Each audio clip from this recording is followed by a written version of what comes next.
Today around 2 o'clock p.m., Steve Stevens streamed live on Facebook him killing an elderly gentleman.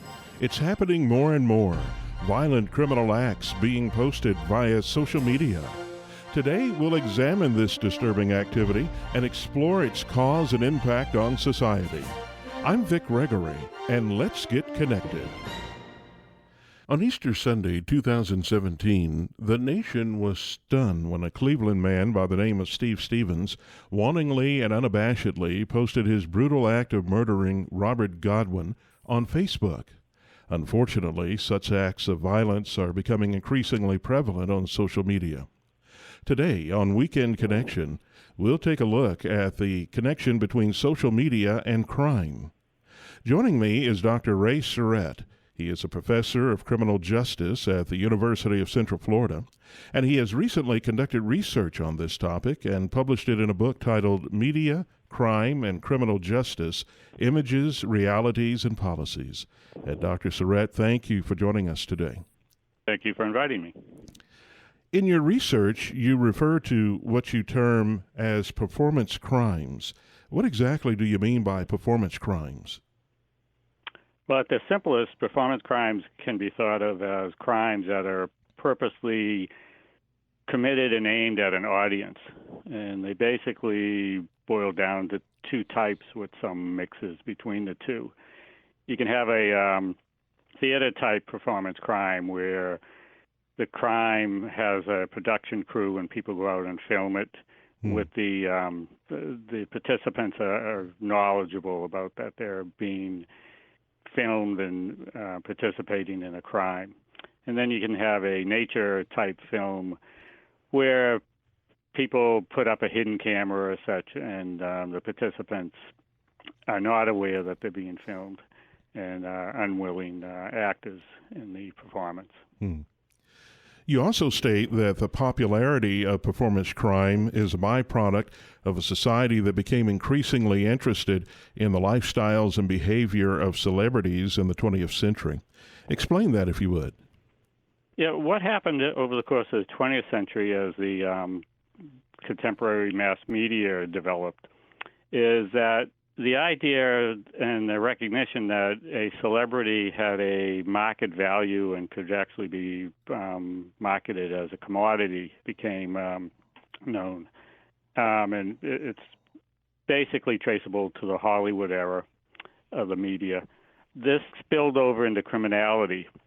Now, initially, the famous celebrities were celebrity criminals like Al Capone, and the cycle sort of went that somebody became a criminal, and usually after being arrested and convicted, they would write a book or there would be movies made about them. That shifted in the late 20th century to a focus on criminal celebrities.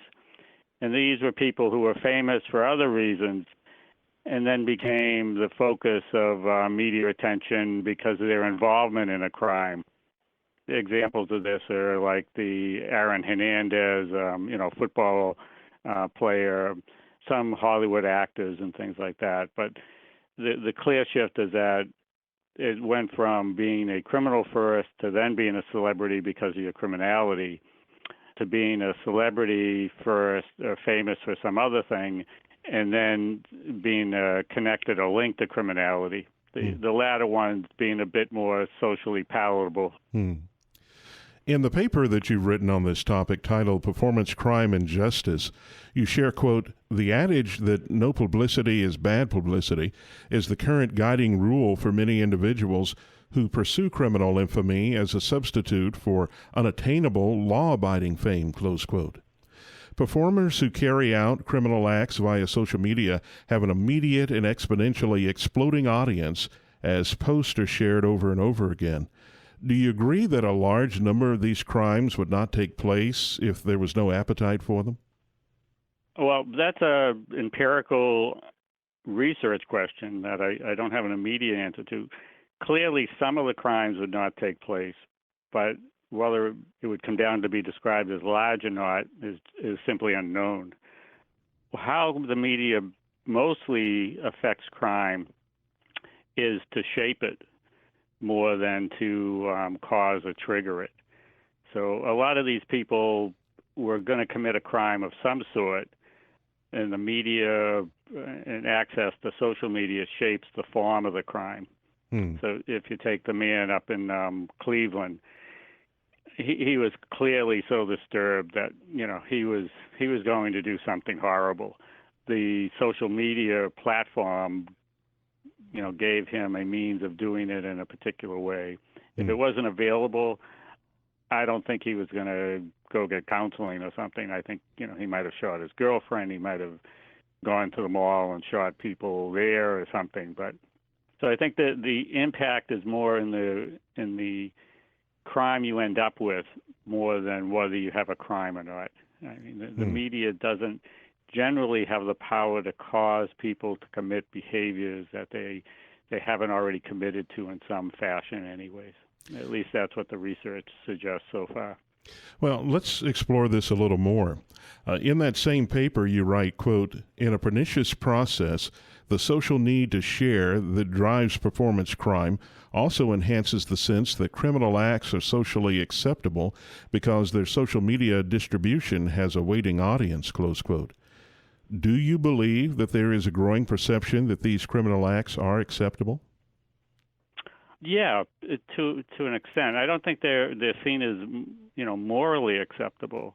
Clearly, they're seen as acceptable by the offenders because there's no real effort to hide identities or to be secretive about it in any fashion. In terms of the general public, I think there's probably, I wouldn't use the term acceptable. I might use the term common, or it might increase an expectation or tolerance for these sorts of behaviors. The idea of, well, this is just something that happens over and over again. I don't get the sense that people react to it and say, well, that's okay, except maybe on the part of the offenders. What social media gives the offenders is an avenue to grab some attention in a way that wasn't available to them previously. As a casual observer, I have been shocked about how brazen people tend to be while using social media. Statements that would never be made face-to-face or acts of violence that people would be reluctant to carry out in public seem to be posted without reservation. Do you have any opinion as to why that might be? Yeah, at first I have to agree that there does seem to be a lack of sense of shame on the part of these. Most people commit crime and try to hide the fact that they're committing a crime. These are the polar opposite of that.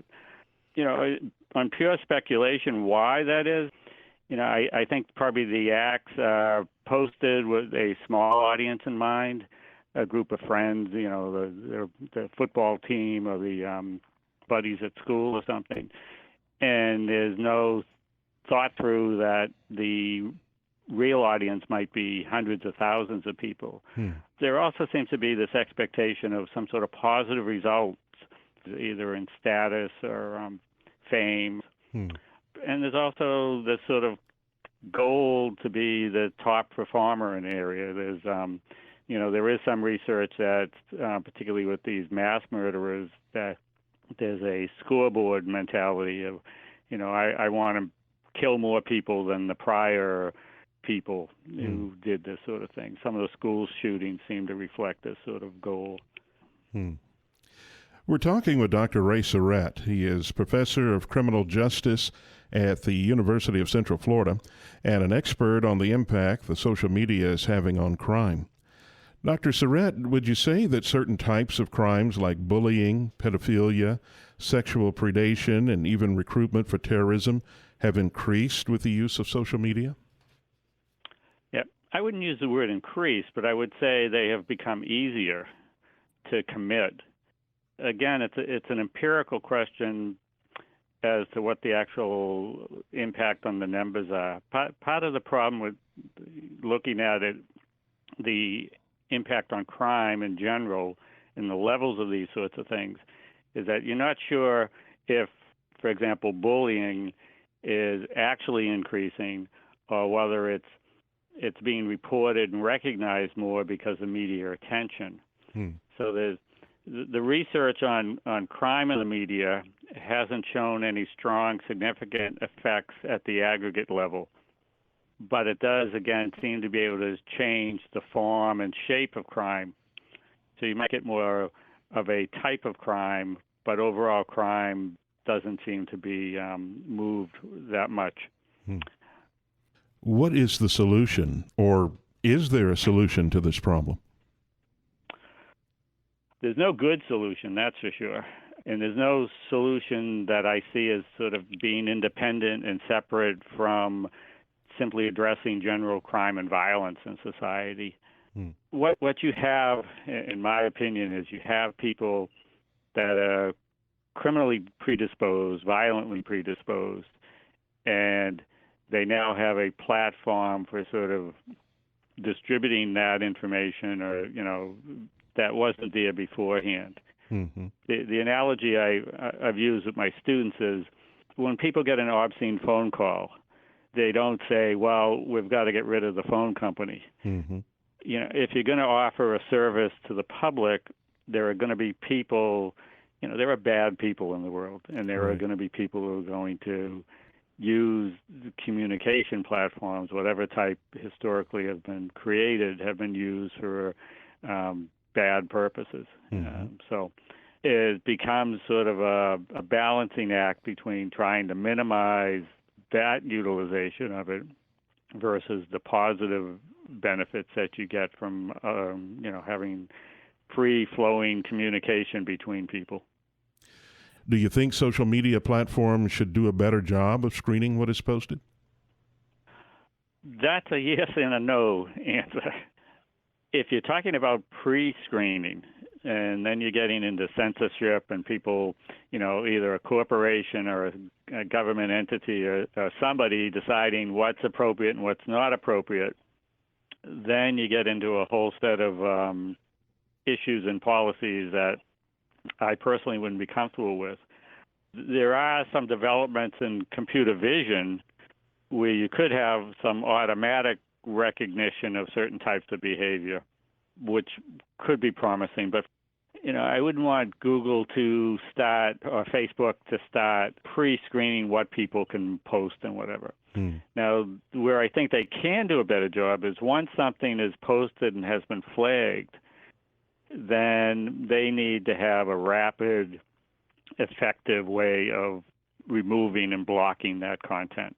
Right. So the problem with the Cleveland murder is to prevent that from having been posted, you would have to put in a set of screening and censoring criteria that would block a lot of content by a lot of people. Mm-hmm. But once it's there and it's recognized for what it is, they need to be as quick as possible to remove it. In the same way that the telephone company, if you're getting an obscene phone call over and over again, the telephone company has to give you a mechanism to block that call, and they need to follow up in terms of enforcement.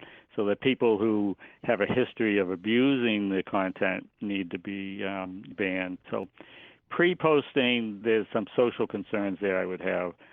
Once it's posted, then they need to go after it as fast and as quickly as possible. Well, we've just about run out of time, but as we wrap up, tell us how our listeners can obtain the information that you've published concerning this topic. Well, my textbook is available from Cengage Publishing, and you can actually buy it chapter by chapter. Ironically, I'm going to recommend for people who want to get into the research at all and see what sort of results are out there, which I strongly recommend that people actually look at what's known about topics, is there's a sub-search routine that Google puts out, Google Scholar. And it's a search engine where you could type in my name, you could type in crime in the media, you could type in social media and crime, and it'll, in seconds, will bring you up and give you access to a couple of decades of research on that topic. All right. Google Scholar, that's the search engine. Right. All right. And we've been talking with Dr. Ray Surrett. He is professor of criminal justice at the University of Central Florida and an expert on the impact the social media is having on crime. And Dr. Surratt, I appreciate you taking time from your busy schedule to join us today. I enjoyed it. That's our broadcast. Next week, Mike Dyes will be your host, and he'll explore another topic of interest for the Christian community. And I invite you to join us then for Weekend Connection on the Bible Broadcasting Network.